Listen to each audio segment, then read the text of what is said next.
Espero que no les dé pena lo que les voy a pedir que hagan, pero les voy a pedir que por favor levanten la mano aquellos que en la escuela o en algún momento de su vida tuvieron piojos. Un montón, ¿verdad? Ahora levanten la mano todos los que no han tenido piojos. Creo que son más, está parejo. Entonces, aquellos que tuvieron piojos saben por lo que pasaron, saben lo que fue esa etapa de tener piojos en su cabeza. Pero aquellos que no han tenido piojos, imagínense que ustedes, y tratemos de devolvernos a la escuela donde todo era 1000 veces más grande, ¿verdad? Imagínense ustedes en la escuela y que no tienen piojos y un compañero inventa que usted tiene piojos. Hubiera sido algo muy feo, ¿verdad? Lo hubieran seguro a uno tratado mal o lo hubieran señalado, él tiene piojos, es que él tiene piojos, y entonces el chiquito llega a la casa y dice, mami, es que fulanito tiene piojos, y entonces la mamá le dice, no se sienta a la par de fulanito, ¿verdad? Esa persona que hubieran dicho el rumor de que tiene piojos falsamente, la hubiera pasado muy mal y hubiera enfrentado consecuencias negativas para su vida. Cuando hablamos de un rumor, nos referimos a una voz que corre entre el público. Es más, ahora cuando les pregunté y a algunos les causó gracia, se escuchaba como las voces de ustedes rumoreando, no sé si esa palabra existe, murmurando. Y si somos sinceros, los rumores normalmente no dejan nada bueno. Existen dos razones principales para esto. Los rumores normalmente son falsos. Y segundo, los rumores tienden a perjudicar a la persona sobre la cual se está hablando. Entonces, en otras palabras, en la mayoría de las ocasiones los rumores son portadores de un mensaje falso y de un mensaje destructivo. Es un mensaje falso y a la vez perjudica a otra persona. Definitivamente esas dos cosas no son una buena combinación. Y quiero darles un ejemplo de una historia de la Biblia donde se corrió un rumor falso y las consecuencias fueron muy tremendas y negativas. Esta historia está en el Antiguo Testamento, la podemos encontrar en el libro de Números, capítulo 13 y capítulo 14, y para darles un poco de contexto y que estemos ubicados, básicamente el pueblo de Israel ya había sido liberado de Egipto a través de Moisés. Dios abrió el Mar Rojo y el pueblo fue libre de la esclavitud en la que había estado en Egipto y ya estaban a la par de la tierra prometida, a la par de la tierra de Canaán, y antes de entrar a la tierra prometida, Dios le dio la orden a Moisés de que enviara a un grupo de personas para que pudieran explorar la tierra y que volviera donde Moisés y les diera un informe de lo que habían visto ahí. Entonces, vamos a leer Números 13, del 27 al 33. Entonces Moisés envió a 12 hombres y cuando ellos volvieron, este fue el informe. Fuimos al país que nos enviaste y por cierto que allí abunda la leche y la miel. Aquí pueden ver sus frutos. Dice que traían un racimo de uvas cargado entre dos hombres, lo colgaron en un palo y lo traían en el hombro. Entonces imagínense la clase de racimo de uvas que ocupaban que trajera dos hombres con un palo cargado en el hombro. Pero el pueblo que allí habita es poderoso y sus ciudades son enormes y están fortificadas. Hasta vimos anaquitas allí. Los amalecitas habitan el Negev, los hititas, jebuseos y amorreos viven en la montaña y los cananeos ocupan la zona costera y la ribera del río Jordán. Caleb hizo callar al pueblo ante Moisés y dijo, Caleb era uno de los 12, subamos a conquistar esa tierra.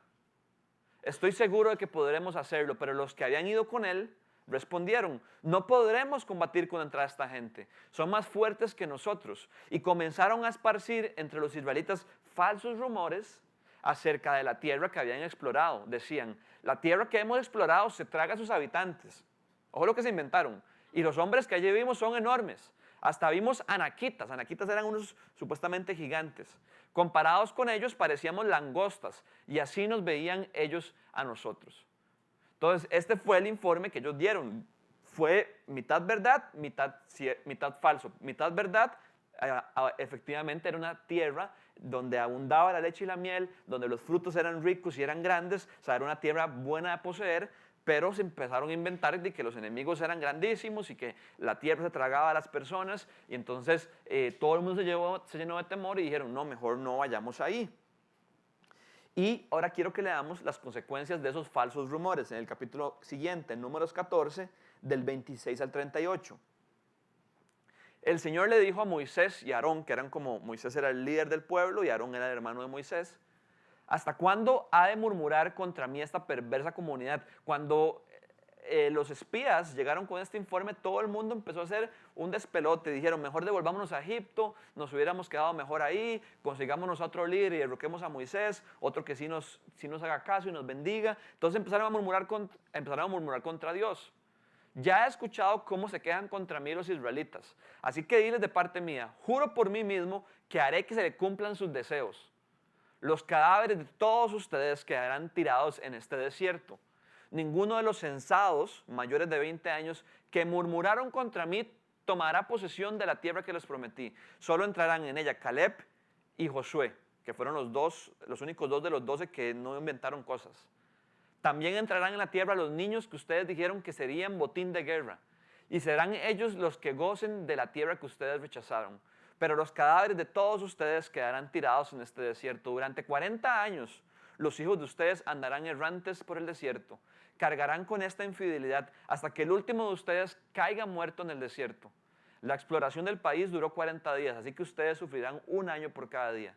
40 años llevarán a cuesta su maldad. Y sabrán lo que es tenerme por enemigo. Yo soy el Señor y cumpliré al pie de la letra todo lo que anuncié contra esta perversa comunidad que se atrevió a desafiarme. En este desierto perecerán, morirán aquí mismo.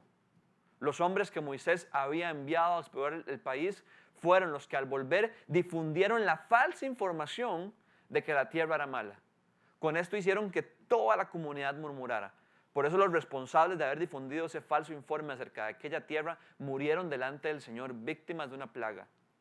De todos los hombres que fueron a explorar el país, solo sobrevivieron Josué, hijo de Nun, y Caleb, hijo de Jefone. Este es un ejemplo de un hecho histórico, bíblico y verídico. Y tal vez los rumores, como el ejemplo que les puse de los piojos, o los rumores que llegan a nuestra vida constantemente, tal vez no sean de tal magnitud como la de estos israelitas, y las consecuencias tal vez no sean las mismas. Pero lo que sí tienen en común es que los rumores falsos siempre son dañinos, perjudiciales y graves.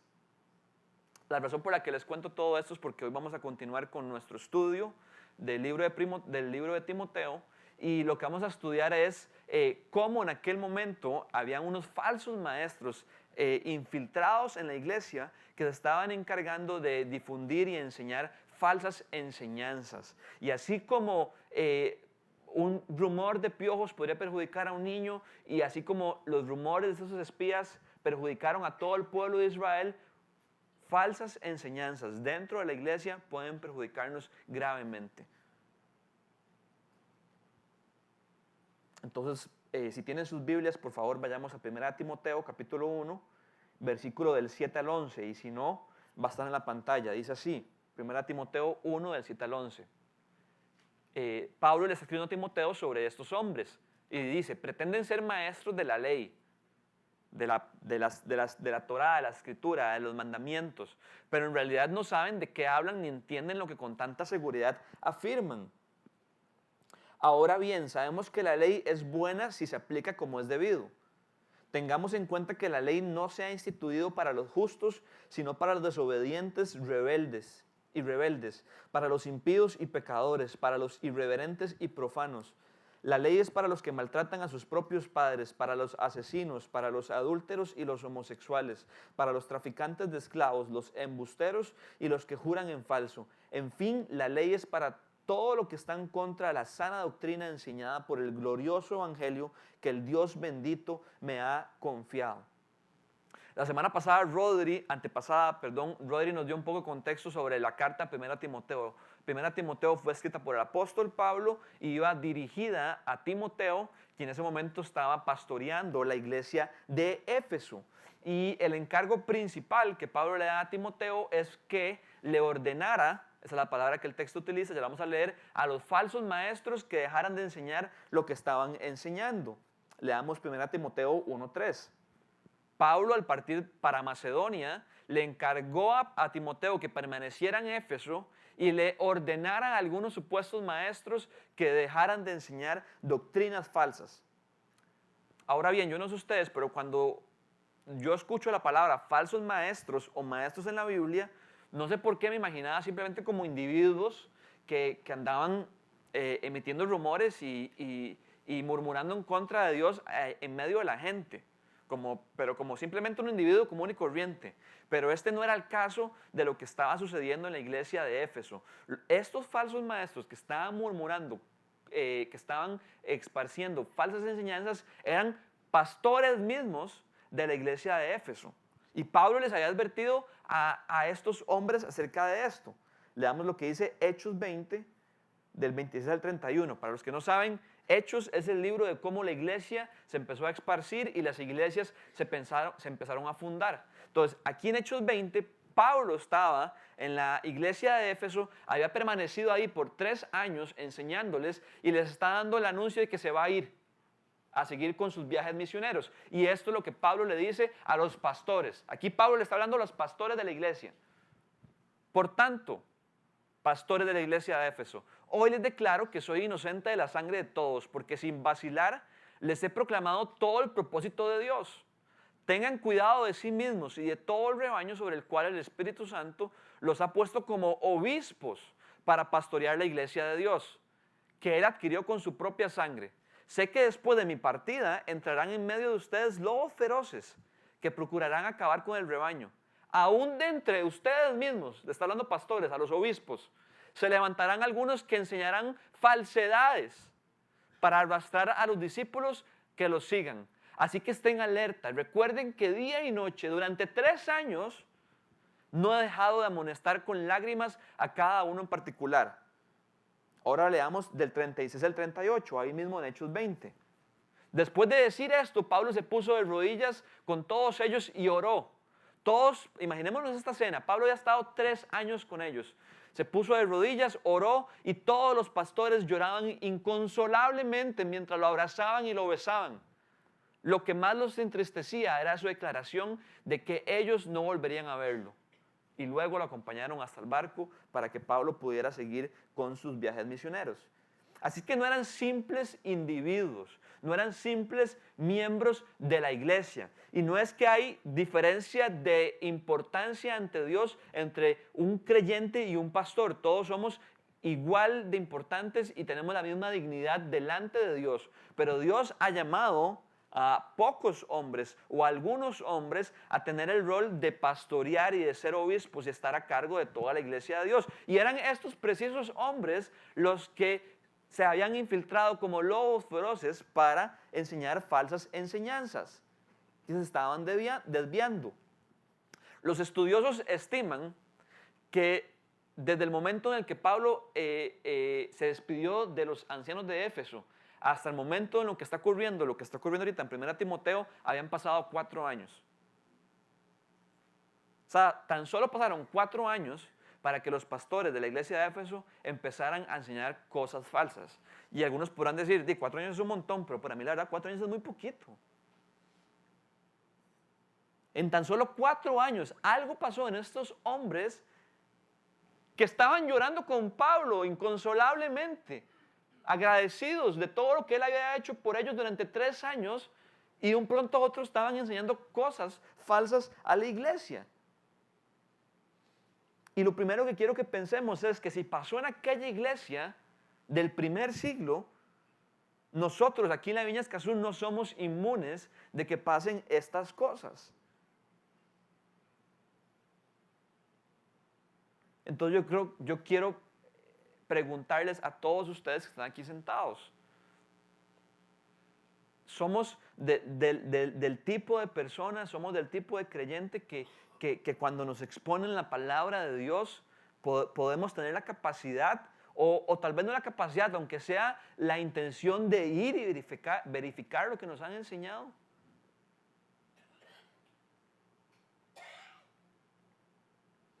Y no quiero decirles esto como para que pongan en tela de duda cada vez que alguien se pone aquí enfrente, porque por la gracia de Dios una de nuestras mayores prioridades es enseñar fielmente el mensaje de las Escrituras, pero yo asumo que no solamente aquí escuchan de la palabra de Dios, la pueden escuchar en sus trabajos, la pueden escuchar con otras personas, la pueden escuchar en emisoras, la pueden escuchar de otros charlistas. Que si no conocemos este mensaje, podemos ser fácilmente engañados. Así que el encargo del joven Timoteo era ordenarles a estos falsos maestros que dejaran de enseñar. Pero ¿qué era lo que esos hombres estaban enseñando? ¿Cuáles eran algunos ejemplos de estas doctrinas falsas? Leamos 1 Timoteo 4, del 1 al 3.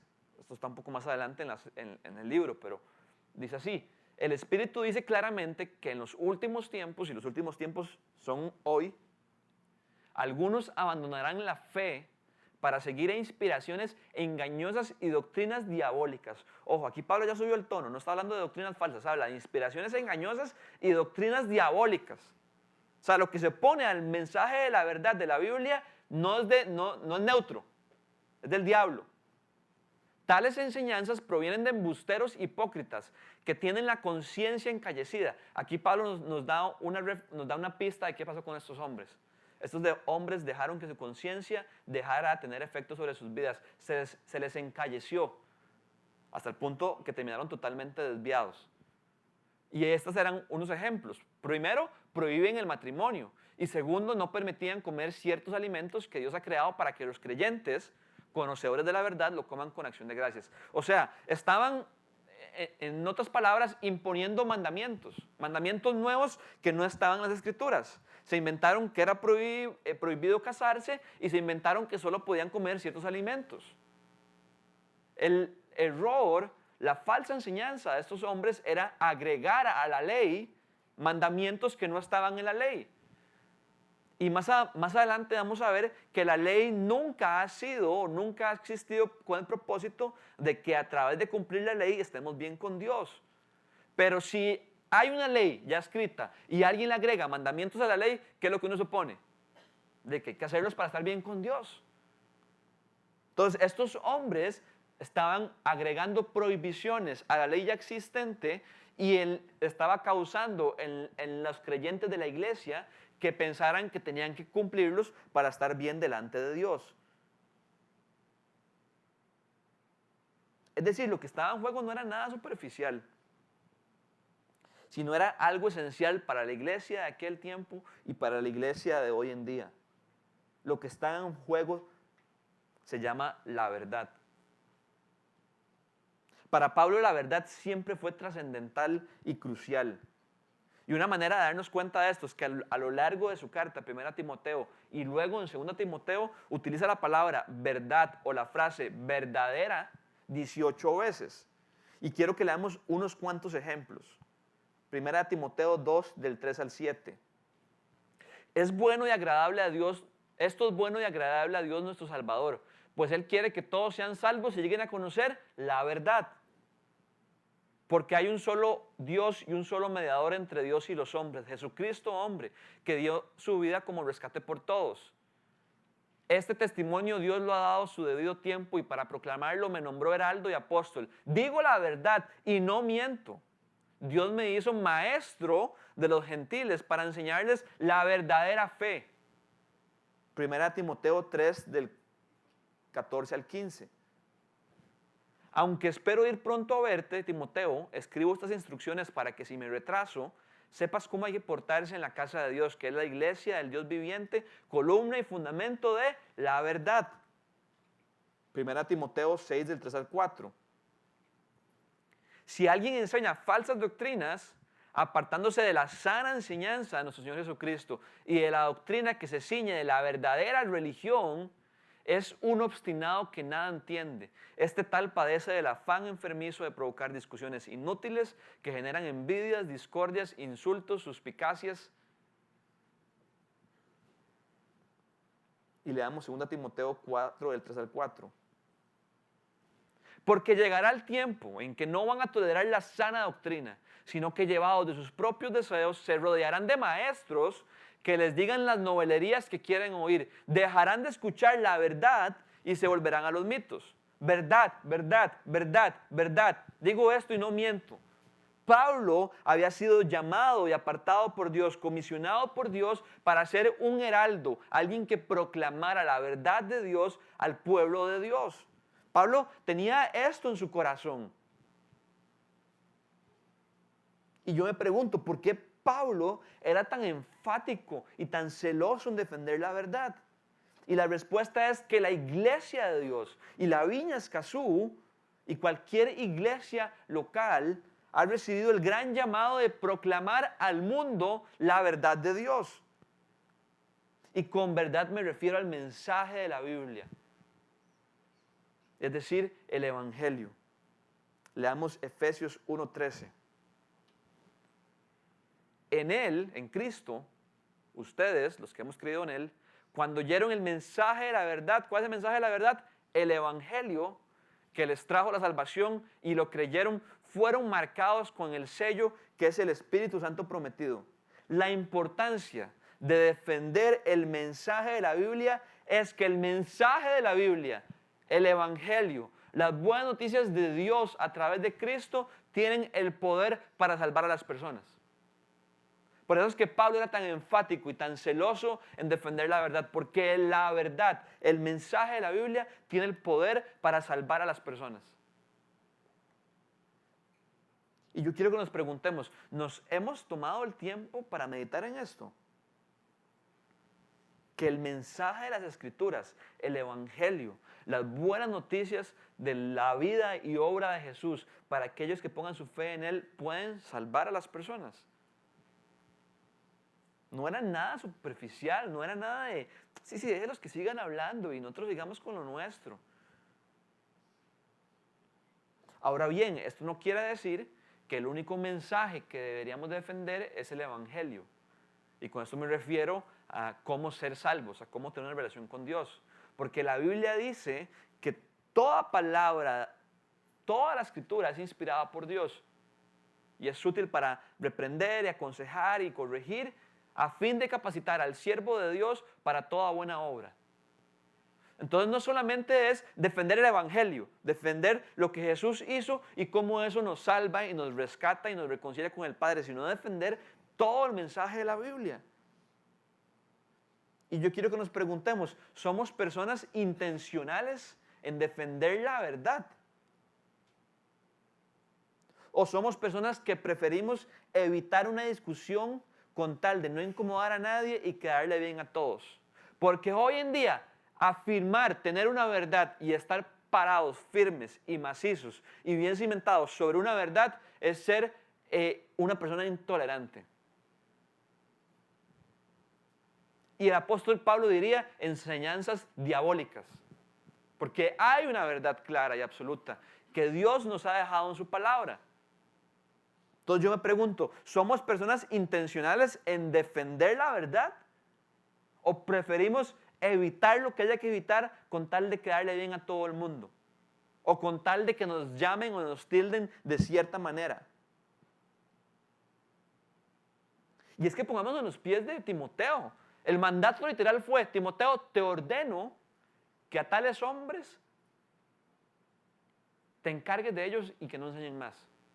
O sea, no era como, hey, te sugiero o te invito a que te tomes un café con ellos y conversen a ver a qué llegan. No, era muy claro, te ordeno a que tales maestros dejen de enseñar.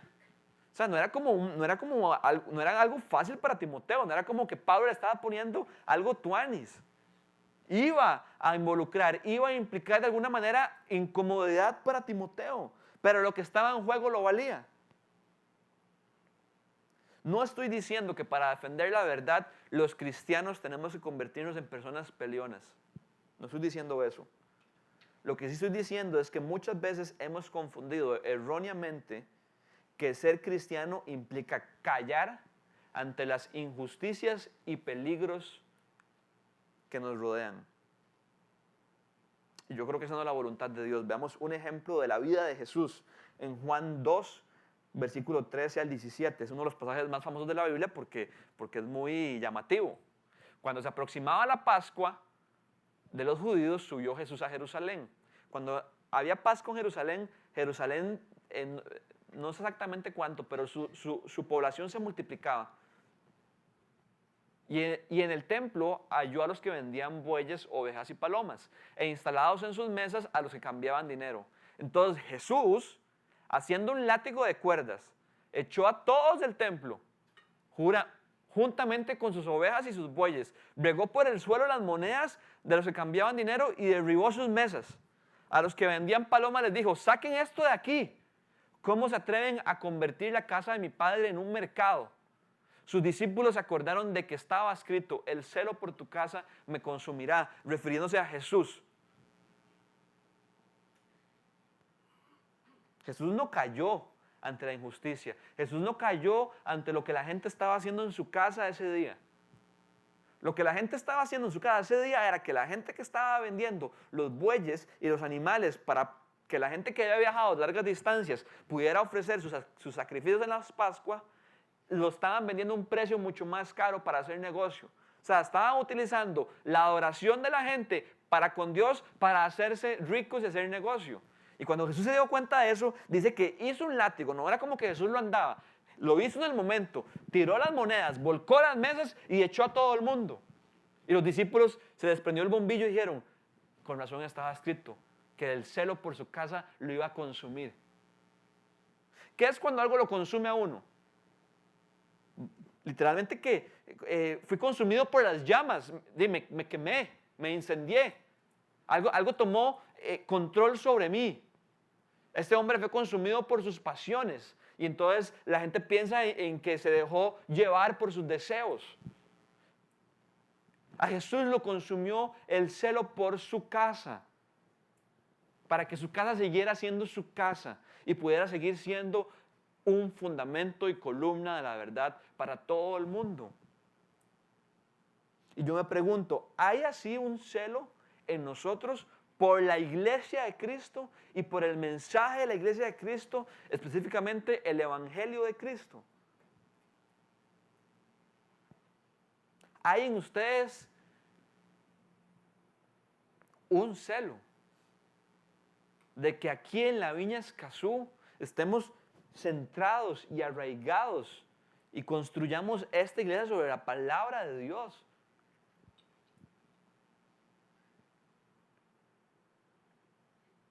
Así que en pocas palabras, lo que el apóstol Pablo le estaba pidiendo a Timoteo es que cuidara por sobre todas las cosas el evangelio de Cristo. Timoteo, haga lo que tenga que hacer, pero no permita que mi evangelio, el evangelio de Cristo, sea puesto en un lugar de peligro y de riesgo. Y la manera en la que Pablo hace esto es aclarándole a Timoteo para qué estaba la ley.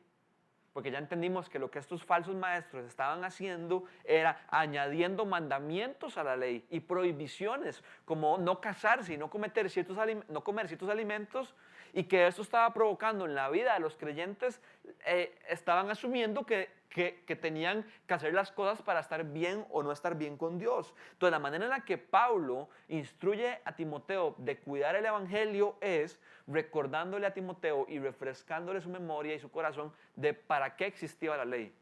Entonces, quiero que leamos una vez más del 8 al 11. 1 Timoteo 1, del 8 al 11. Ahora bien, sabemos que la ley es buena si se aplica como es debido. Tengamos en cuenta que la ley no se ha instituido para los justos, sino para los desobedientes y rebeldes, para los impíos y pecadores, para los irreverentes y profanos. La ley es para los que maltratan a sus propios padres, para los asesinos, para los adúlteros y los homosexuales, para los traficantes de esclavos, los embusteros y los que juran en falso, en fin. La ley es para todo lo que está en contra de la sana doctrina, enseñada por el glorioso evangelio que el Dios bendito me ha confiado. Entonces, Timoteo, si estos falsos maestros lo que andan enseñando es cosas incorrectas sobre la ley, yo te voy a enseñar y te voy a refrescar y recordar para qué existe la ley, cuáles son los propósitos de la ley. Y nosotros vamos a ver 3 hoy basados en este texto. Lo primero que Pablo nos enseña es que la ley de Dios es buena si se aplica como es debido. Dice el versículo 8, ¿verdad? Sabemos que la ley es buena si se aplica como es debido. Entonces, lo primero que el apóstol Pablo quiere aclarar es que no hay duda que la ley sea buena. ¿Y por qué el apóstol Pablo quería aclarar esto? Porque a partir de que Cristo vino y hizo su obra en la cruz, Varo lo dijo ahora en la conmemoración, los cristianos empezaron a estar en un nuevo pacto con Dios, el pacto de la gracia. Cristo derramó su sangre y ofreció su cuerpo para que ese fuera el camino para nosotros estar con Dios. Jesús dijo, yo soy el camino, la verdad y la vida. Nadie va al Padre si no es mediante mí. Entonces, eso podía provocar en muchos cristianos con tendencias de carebarros a decir, bueno, si Jesucristo ya hizo todo, entonces yo ya no hago nada y puedo vivir mi vida como me dé la gana, porque la ley es mala. Y Pablo dice, no. La ley es buena, pero si se usa como es debido. Entonces, la pregunta que queremos hacernos es, ¿cómo es debido? ¿Cuál es el uso correcto de la ley? El uso correcto de la ley o una manera debida de usar la ley es que a través de ella podemos reconocer los límites entre el bien y el mal y que de esta manera podemos evitar el pecado. La ley sirve para los cristianos y para las personas como unos límites que nos ayudan a distinguir entre lo que agrada a Dios y lo que no agrada a Dios. Entonces, lo que agrada a Dios, le agrada a Dios, y lo que no le agrada a Dios es equivalente a pecar en contra de Dios. Entonces, usar la ley de manera debida es usarla de esta manera. Ok, la ley me enseña qué agrada a Dios y qué no le agrada. Y yo creo entonces que debemos preguntarnos si ese es el uso debido de la ley y tiene esa gran importancia, somos nosotros personas que conocemos la palabra de Dios. Si la ley nos puede servir como límites que nos previenen de ir por el camino incorrecto y más bien encaminarnos al camino correcto, conozco yo bien la palabra de Dios para poder determinar qué le agrada a Él y qué no le agrada. Porque si hemos puesto nuestra fe en Jesús y hemos nacido de nuevo mediante la fe y hemos abrazado a Cristo en nuestro corazón, el fruto de nuestra vida debería ser querer agradarlo a Él. Jesús y en varias partes de la Biblia dice, si me aman, obedecen mis mandamientos. Y siempre me gusta aclarar esto, no lo dice al revés. No dice si me obedecen, me aman. No es que para ganar nuestra aprobación delante de Dios, tenemos que obedecer a Dios para que Él nos ame. No, dice, si me aman, me obedecen. La obediencia es un fruto de nuestro amor, no al revés.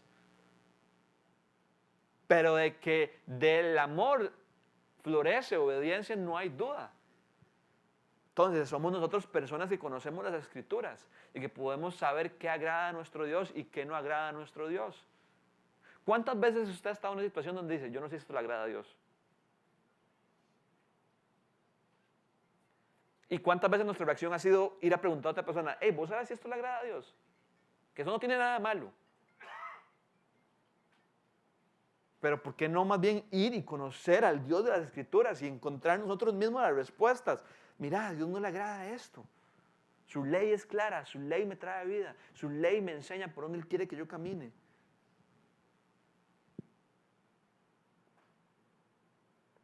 Leamos Romanos 7:7. ¿Qué concluiremos? ¿Que la ley es pecado? ¿Por qué Pablo hace esta pregunta? Porque la gente estaba pensando eso. De ninguna manera. La ley es buena si se usa como es debido. Sin embargo, si no fuera por la ley, no me habría dado cuenta de lo que es el pecado. Por ejemplo, nunca habría sabido yo lo que es codiciar si la ley no hubiera dicho no codicies. Entonces la ley dice no codicies y entonces a través de la ley nosotros podemos entender que codiciar es un pecado. Entonces, el uso correcto de la ley es que nos instruye en saber qué agrada a Dios y qué no agrada a Dios. Cómo podemos amar a Dios y cómo podemos desobedecer y pecar contra Dios. Entonces, Pablo y Dios a través de Pablo en 1 Timoteo nos motiva a que seamos hombres que estudiamos su palabra y meditamos en ella, para que podamos ir descubriendo cómo honrar a nuestro Dios. Entonces, el primer propósito de la ley es que la ley es buena. Es buena. Si se usa como es debido. Y usarla como es debido es simplemente usarla como una guía, como un parámetro de lo que agrada y no agrada a nuestro Dios. El segundo propósito de la ley que Pablo le aclara a Timoteo es que la ley es para los pecadores. Y ahí chorrea toda la lista, ¿verdad? A partir del 9.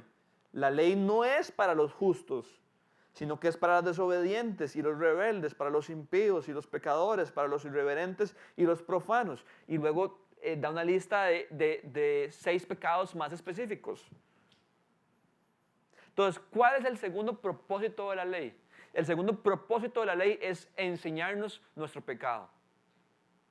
Ya no solamente enseñarnos qué es bueno y qué malo, sino casi que acorralarnos contra las cuerdas, acorralarnos en una esquina y mostrarnos que somos pecadores, que nuestra naturaleza es pecaminosa, que estamos caídos delante de un Dios santo y justo. La ley no solamente nos enseña qué es bueno y qué es malo, sino que nos enseña que no somos capaces de cumplir lo que en ella está escrito.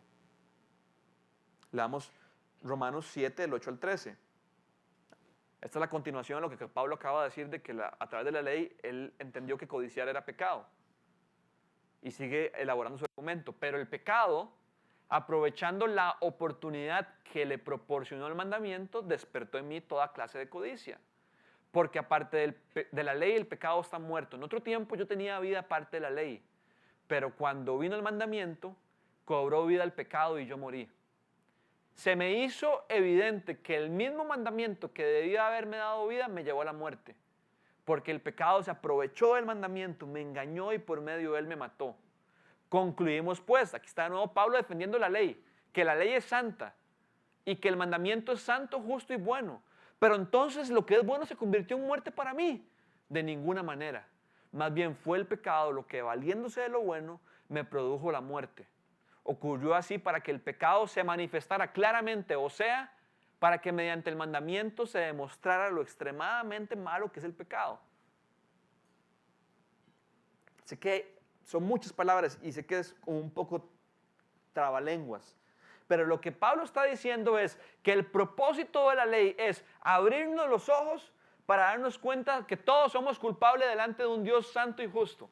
Porque la ley dice esto y dice aquello y estipula un montón de cosas y están ahí como jueces, como testigos de que nosotros no somos capaces de cumplirlo.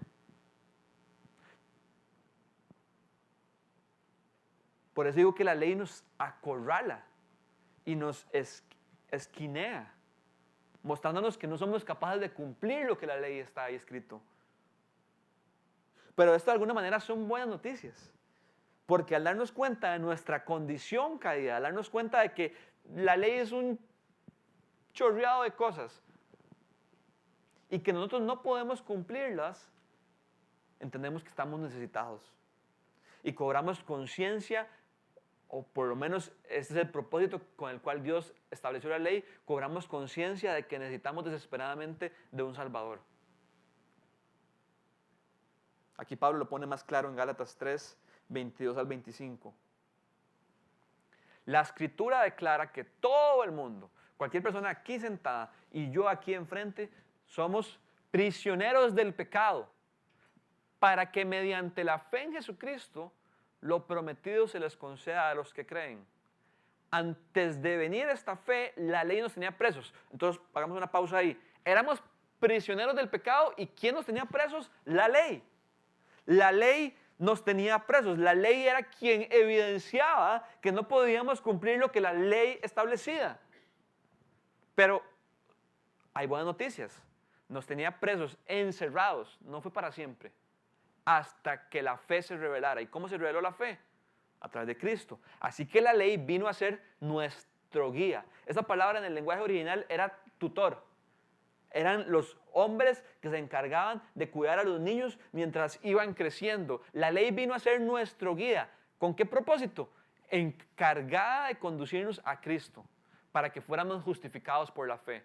Pero ahora que ha llegado la fe, ya no estamos sujetos al guía. Ya no estamos sujetos a la ley. Entonces, el propósito de la ley era, pon esa última parte, porfa, literalmente, conducirnos a Cristo.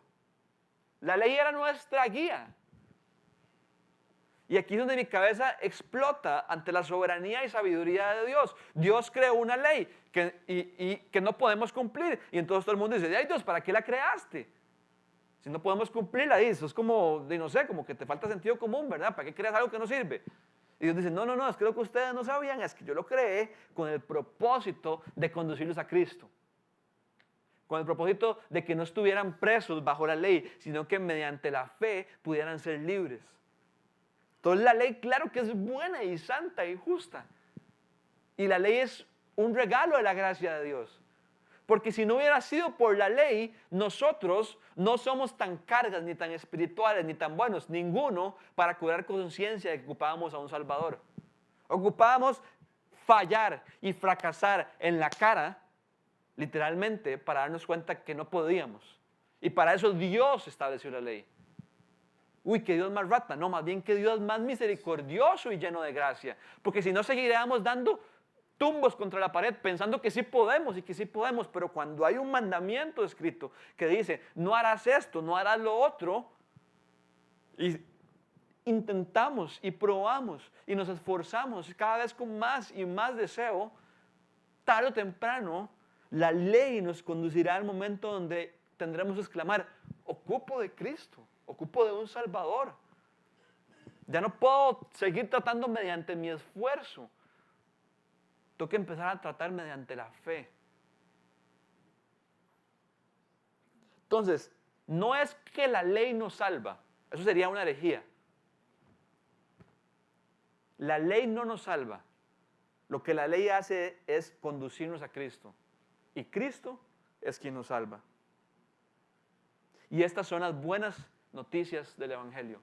Por eso es que Pablo estaba tan decidido a través de Timoteo poner orden en la iglesia de Éfeso. Porque lo que estaba en riesgo, lo que estaba en juego era el Evangelio de Cristo. Las buenas noticias de que a través de la ley nos vemos en la obligación, en medio de nuestros fracasos, voltear a ver a Jesús para nuestra salvación. ¿Cuáles son las buenas noticias de Cristo? ¿Por qué el Evangelio son buenas noticias? Si usted y yo, y la Viña Escazú, cada miembro de nuestra iglesia, no es capaz de responder esa pregunta, no hemos entendido el Evangelio. Tenemos que todos los días volvernos fluidos en el Evangelio, poder decirnos en medio de las circunstancias diarias de la vida por qué el Evangelio son buenas noticias. Es más, si el Evangelio no es buenas noticias para los cristianos, ¿cómo va a ser para los no creyentes cuando compartamos nuestra fe? Más, esta no es la noticia que te tengo. ¿Cuál? No sé. ¿Verdad? Las buenas noticias del Evangelio y de Cristo es que aquel que sí cumplió perfectamente la ley, tomó el lugar de aquellos que hemos quebrantado la ley. Aquel que cumplió perfectamente la ley, recibió el castigo que merecíamos los que hemos quebrantado la ley.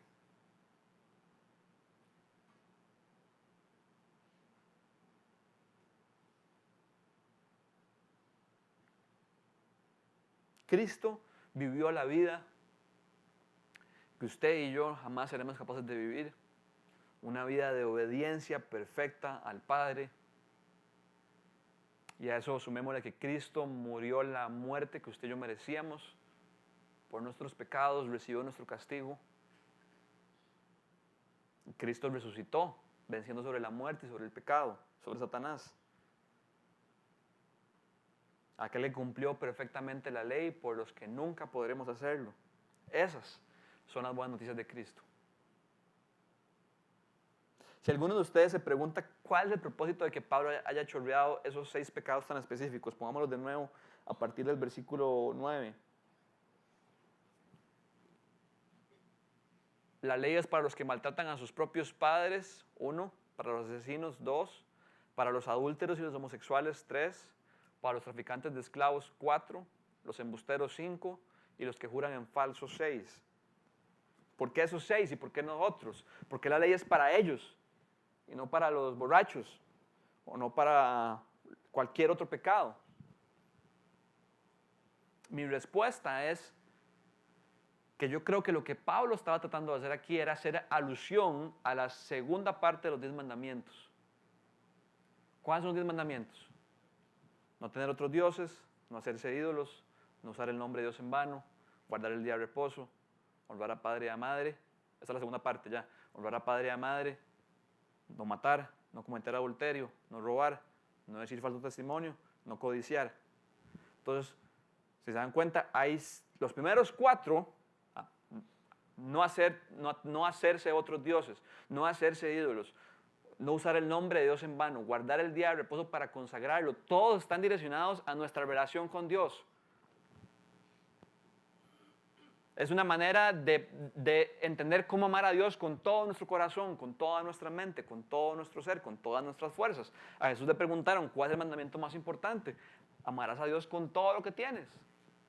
Los primeros 4 mandamientos de los 10 mandamientos apuntan a eso. Y los segundos 6 mandamientos, honrar a padre y a madre, no matar, no cometer adulterio, no robar, no decir falso testimonio y no codiciar, están relacionados a nuestro trato con el prójimo. Le preguntan a Jesús, ¿y después de ese cuál es el otro mejor mandamiento? Amar al prójimo como a ti mismo. Los segundos 6 mandamientos, los primeros 4, son una sombra de cómo amar a Dios con todo nuestro corazón. Y los segundos 6 son una sombra de cómo amar al prójimo como a nosotros mismos. Esos 6 que están en la lista de Timoteo son equivalentes a los segundos 6 de los 10 mandamientos. Pongámoslos de nuevo para que vayamos viendo los contrastes. Los que maltratan a sus propios padres, honrar a padre y a madre. Los asesinos, no matarás. Adúlteros y homosexuales, no cometerás adulterio. Los traficantes de esclavos, no codiciarás. Si vemos en Éxodo 20, cuando dice no codiciarás, dice no codiciarás la mujer de tu prójimo, ni su casa, ni su burro, ni sus esclavos. Entonces, ese está con no codiciarás. Los embusteros, no robar. Y los que juran en falso, no decir falso testimonio. Entonces, ¿por qué Pablo aquí pone nada más el contraste de los segundos 6 y no de los primeros 4? Porque yo creo que Pablo quería recordarle a Timoteo que la ley, si es aplicada debidamente y si hemos entendido que Cristo cumplió la ley por nosotros, el fruto de eso debería ser una vida de amor.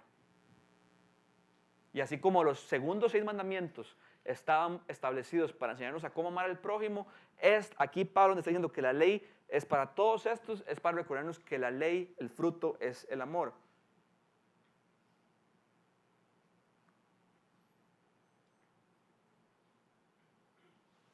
Entonces la ley es buena, pero para usarla, pero si se usa únicamente como es debido, o sea, para mostrarnos qué le agrada a Dios y qué no le agrada a Dios. La ley es para los pecadores, nos lleva a ver a Cristo. Y en el versículo 11 dice de Timoteo, la ley es para todo lo que está en contra de la sana doctrina, enseñada por el glorioso evangelio que el Dios bendito me ha confiado. Podemos saber cuando alguien ha sido enseñado en la sana doctrina, cuando el fruto de su vida es el amor. Leamos lo que dice el apóstol Pablo en Romanos 13. No tengas deudas pendientes con nadie, a no ser la de amarse unos a otros. De hecho, quien ama al prójimo ha cumplido la ley. Porque los mandamientos que dicen, ve aquí los vuelvo a traer, no cometas adulterio, no mates, no robes, no codicies, y todos los demás mandamientos se resumen en este precepto: ama a tu prójimo como a ti mismo. El amor no perjudica al prójimo, así que el amor es el cumplimiento de la ley.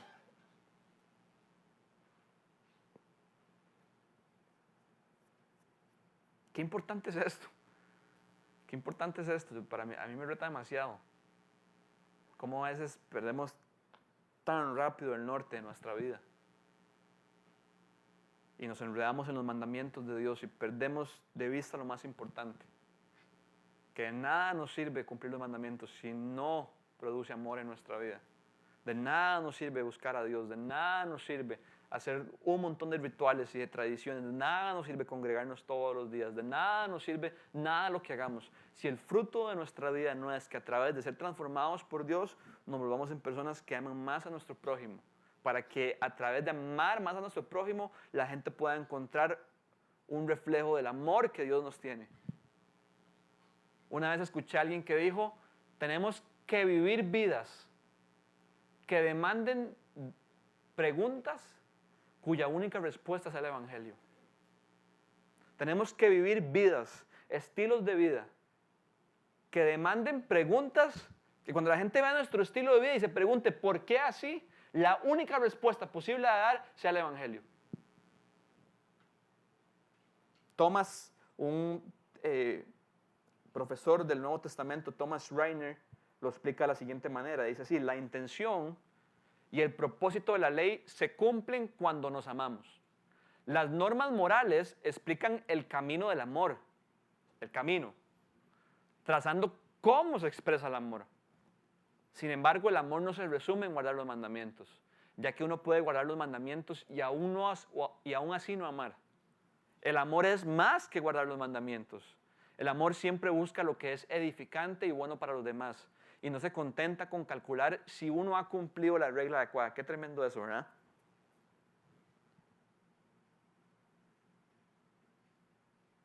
Qué vergüenza, qué hipocresía cuando vivimos así, pensando que es amor, y por detrás calculando si hemos cumplido la regla adecuada.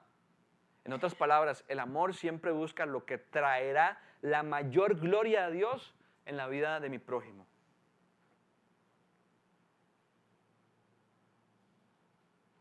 Puedes poner de nuevo el último de Timoteo, el 10 y el 11. Entonces, Pablo termina resumiendo: en fin, la ley es para todo lo que está en contra de la sana doctrina. Y me encantan ese tipo de versículos donde la Biblia se responde. Porque hoy en día es fácil encontrar muchos cristianos que les gusta el conocimiento y les gusta la teología y que andan siempre peleando por la sana doctrina. La sana doctrina, ¿qué es la sana doctrina? Es lo que enseña el glorioso Evangelio de Cristo. Si queremos saber qué es la sana doctrina, es lo que enseña el glorioso Evangelio que Dios le confió a Pablo, que Dios nos ha confiado a nosotros, que Dios le ha confiado a la viña Escazú. La sana doctrina siempre será el glorioso Evangelio de Cristo. Entonces, el Evangelio, ahora se los dije, pero al propio no dije la última parte. Cristo vivió la vida que nosotros no podíamos vivir en obediencia perfecta al Padre. Cristo recibió la muerte y el castigo que nosotros merecíamos. Cristo resucitó